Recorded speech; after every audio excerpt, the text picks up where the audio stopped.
할렐루야.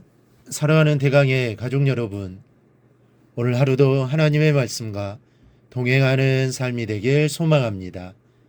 오늘 함께 나눌 하나님의 말씀은 고린도전서 11장 28절에서 34절 말씀입니다. 사람이 자기를 살피고 그 후에야 이 떡을 먹고 이 잔을 마실지니 주의 몸을 분별하지 못하고 먹고 마시는 자는 자기의 죄를 먹고 마시는 것이니라.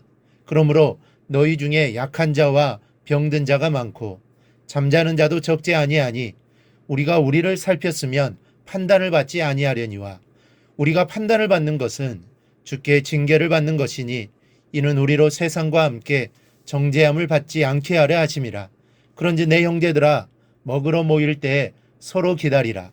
만일 누구든지 시장하거든 집에서 먹을지니 이는 너희의 모임이 판단받는 모임이 되지 않게 하려 함이라. 그 밖의 일들은 내가 언제든지 갈 때에 바로 잡으리라. 아멘. 어제는 성만찬이란 무엇인가를 우리가 살펴보았습니다. 예수님의 죽음과 거기에 담긴 하나님의 사랑을 기념하는 게 성만찬입니다.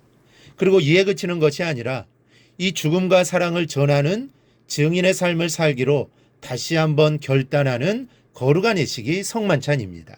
그런데 이런 사실을 제대로 이해하지 못하고 성만찬에 참여하는 것은, 즉 주의 몸을 분별하지 못하고 참여하는 자는 곧 예수님의 몸과 피를 범하는 죄를 짓는 것입니다.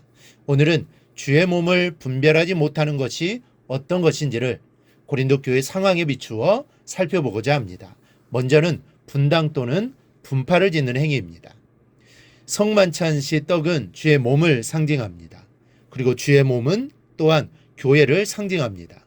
따라서 주의 몸을 분별하지 못하고 먹고 마신다는 것은 고린도 교회의 상황에 비추어 볼 때 분파와 차별의식을 지적하는 것입니다.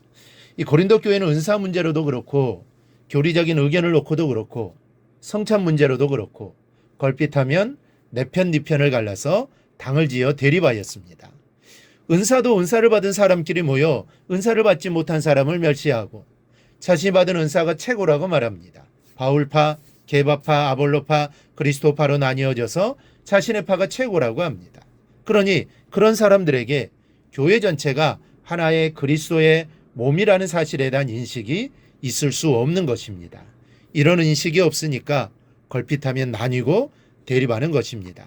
바울은 이렇게 나뉘고 대립하는 상태에서 성찬에 참여하는 것은 죄라고 말합니다. 주의 몸된 교회를 나누고 쪼개는 이것이야말로 주의 몸을 분별하지 못하는 것이요 자기의 죄를 먹고 마시는 것이라는 겁니다. 그러므로 여러분, 우리도 성찬식이 있을 때마다 이것을 살펴야 합니다. 대립하는 관계에 있는 성도가 있다면 풀든지 용서하든지 하고 나서 성찬에 참여해야지, 그렇지 않으면 성찬에 참여하는 것이 오히려 내게 죄가 되고 그 죄의 결과로 하나님의 징계를 당하게 된다는 사실을 잊지 않기를 바랍니다. 30절은 그 징계로 인해 현세에서 형벌을 받은 결과를 기록한 말씀입니다. 그런데 이 징계에 대해서 바울은 이렇게 말씀합니다. 우리가 판단을 받는 것은 주께 징계를 받은 것이니 이는 우리로 세상과 함께 정죄함을 받지 않게 하려 하심이라. 성찬에 함부로 참여하여 하나님의 징계를 받는다면 비록 그 징계가 비록 고통스러울지라도 그건 역시 하나님의 사랑이라는 말씀입니다. 미워해 주는 징계가 아니라 사랑해서 최후의 심판을 막기 위해 주신 사랑의 매질이니 얼른 깨닫고 돌이키라는 권면입니다. 여러분, 신앙은 항상 현재가 중요합니다. 흘러간 과거도 그리고 다가올 미래 또 현재보다 중요하지 않습니다. 과거는 어떠했을지라도 현재에 의해 결정되는 것이 미래입니다. 이전에는 잘못된 자세로 성찬에 참여해서 죄를 먹고 마시며 하나님의 징계를 받았다 할지라도 깨닫고 바른 마음으로 성찬에 참여하는 것이 중요합니다. 그러면 미래는 구원으로 보장되어 있습니다. 그래서 하나님이 잘못된 자에게 사랑으로 징계하시는 것임을 기억하고 그리고 그 징계를 기쁨으로 받고 돌이키는 삶을 매일 살아갈 수 있기를 바랍니다. 둘째로, 회개하지 않고 성찬에 참여하는 것이 주의 몸을 분별하지 못하는 것입니다. 31절에 우리가 우리를 살폈으면 판단을 받지 아니하려니와 라고 합니다. 여기서 살핀다는 것이 무엇을 살피는 것입니까? 죄를 살피는 것입니다. 성찬에 참여할 자격이 있는지를 살피는 것을 말합니다. 바로 죄의 여부를 살피는 것입니다. 그런데 그 다음에는 어떻게 해야 할까요? 죄가 있으니 성찬에 참여하지 말아야 할까요?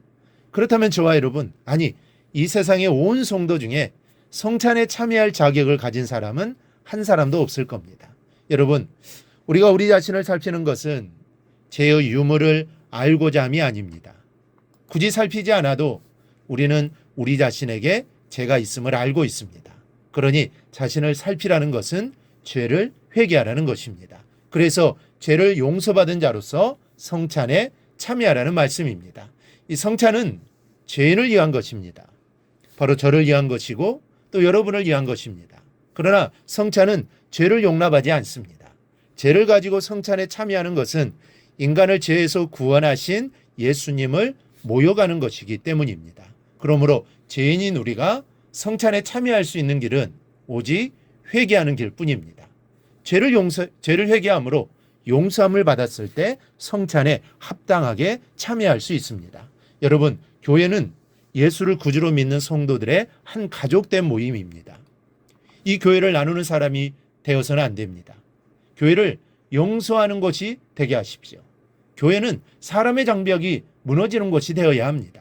서로 용납하고 하나 되는 거룩한 모임이 되어야 합니다. 그렇지 않을 때는 교회에서 행해지는 성찬이란 아무런 의미도 없을 뿐만 아니라 오히려 하나님 앞에 죄를 쌓아가는 죄의 도구가 될 뿐입니다. 그리고 회개를 힘쓰는 성도들이 되십시오. 특별히 성찬을 앞에 놓고는 더욱 그래야 합니다. 죄를 가지고 성찬에 참여하는 것은 죄를 먹고 마시는 것임을 알고 회개하여 성찬에 합당하게 받는 성도들이 되시기를 바랍니다. 그리하여 성찬 예식을 행할 때마다 하나님이 주시는 신령한 은혜를 풍성하게 받아 누릴 수 있기를 주님의 이름으로 축원합니다. 오늘 묵상한 말씀을 굳게 잡고 삶으로 실천하며 살아내는 대강의 모든 성도들이 되기를 축복합니다.